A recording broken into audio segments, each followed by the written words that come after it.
மக்களே மக்களுக்காக மக்களால் நடத்தும் ஆட்சி மக்களாட்சி என்றார் அமெரிக்க முன்னாள் குடியரசுத் தலைவர். அவர்களுடைய எதிர்பார்ப்புகளை இப்பேரவையின் கவனத்திற்கு கொண்டு வந்து அதனை செயல்படுத்துவதற்கான திட்டங்களை சட்டங்களை அமல்படுத்த வேண்டிய பொறுப்பு இப்பேரவைக்கு உள்ளது. அதிகமான மக்கள் அதிக நன்மைகளை இந்த ஆட்சி காலத்தில் நன்மை பெற்றுள்ளார்கள் என்கிற வகையில் நம்முடைய செயல்பாடுகள் அமைய வேண்டும். இங்கே அனைவரும் சமம்.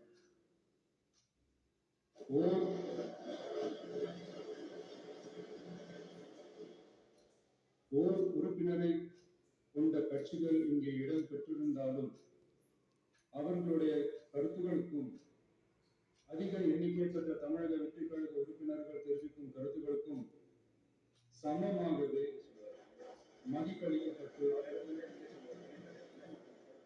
நல்லவை ஏற்கப்பட்டு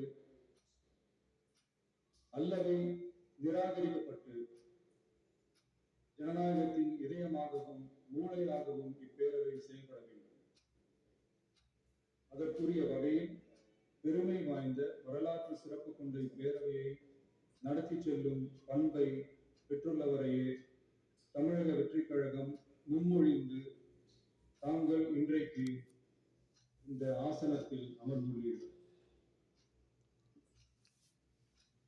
பேரவைத் தலைவர் அவர்களே, தாங்கள் பேரவைத் தலைவராக ஒருமனதாக தேர்ந்தெடுக்கப்பட்டுள்ளீர்கள். தங்களை இந்த ஆசனத்தில் மாண்புமிகு பேரவை முன்னவரும் எதிர்கட்சி தலைவரும் தங்களுடைய கரங்களை பிடித்து அழைத்து சென்று அமர வைத்தார்கள். இந்த சம்பிரதாயம் எப்படி வந்தது என்று சொன்னால் சுவாரஸ்யமாக இருக்கும். பெரிய வரலாறு சம்பவத்தில் உள்ளது. இங்கிலாந்து நாட்டில் உள்ள பாராளுமன்ற நடைமுறைகளை போன்றதே நம்முடைய பாராளுமன்ற நடைமுறைகளும். மன்னராட்சி இருந்த காலத்திலேயே அந்த பாராளுமன்றம் இயங்கியுள்ளது. அக்காலத்தில் அனைத்து அதிகாரங்களையும் பெற்ற மன்னரும் இருந்தார், பாராளுமன்றமும் இயங்கியது. அங்கே மன்னர் ஒரு பணியை செய்ய வேண்டும் என்று விரும்புவார், பாராளுமன்றம் அவருடைய விருப்பத்தை பெரும்பாலும் நிராகரிக்கும். மன்னர் விரும்பிய காரியத்தை பாராளுமன்றம் நிராகரித்து விட்டது என்கிற செய்தியை மன்னருக்கு சொல்ல வேண்டியவர் பாராளுமன்ற தலைவர், ஸ்பீக்கர் என்பார். பாராளுமன்றத்தின் கருத்தை மன்னரிடம் சொல்ல வேண்டியவர் ஸ்பீக்கர். அதற்கு துணிவு வேண்டும். சில பணிகளை செய்வதற்கு தான் பாராளுமன்றத்தின் அனுமதி வேண்டுமே தவிர அந்த ராஜ்யத்தில் உள்ள எந்த பிரஜைக்கும் மரண தண்டனை விதிக்கும் அதிகாரம் மன்னருக்கு உண்டு. தான் விரும்பியதை பாராளுமன்றம் நிராகரித்து விட்டது என்று சொல்லும் ஸ்பீக்கருக்கு மரண தண்டனை விதிக்கும்படி ஆணையிடுவார்கள். தலையை வெட்டி விடுங்கள் என்று ஆணையிடுவார்கள். இது பலமுறை நடந்ததால் யாருமே இந்த ஸ்பீக்கர் பதவிக்கு வர விரும்ப மாட்டார்கள். எனவே புதிதாக பாராளுமன்றம் அமையும் போது ஸ்பீக்கர் பதவிக்கு ஒருவர் அறிவிக்கப்பட்டவுடன் அவர் உடனே தலை தப்பித்தால் போதும் என்று ஓட்டம் பிடிக்கிறார். அணை முன்னவரும் எதிர்கட்சி தலைவரும் அவரை தடுத்து நிறுத்தி அவர் கைகளை பிடித்து இழுத்து வந்து ஆசனத்தில் அமர வைப்பார். இதுதான் அந்த காலத்தில் இருந்து வந்த மரபு. ஜனநாயக முறை ஏற்பட்ட பிறகும் இம்மரபு தொடர்கிறது. நிச்சயமாக தமிழக வெற்றி கழக உறுப்பினர்கள் அனைவருமே உங்களுக்கு உதவிகரமாகவே இருப்பார்கள் என்கிற வாக்குறுதியை இந்நேரத்தில் அளிக்க விரும்புகிறேன்.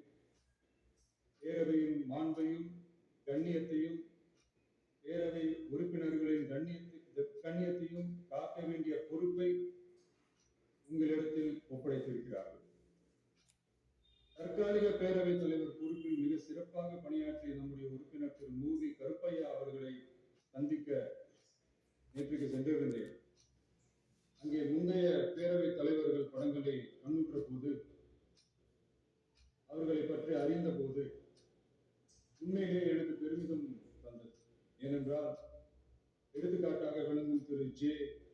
சிவ சண்முகம் பிள்ளை, டாக்டர் யு கிருஷ்ணராவ், திரு எஸ் செல்லப்பாண்டியன் அவர்களுடைய வரிசையில் மிக சரியான ஒருவரையே நாம் முன்மொழிந்துள்ளோம் என பெருமை அடைகிறேன்.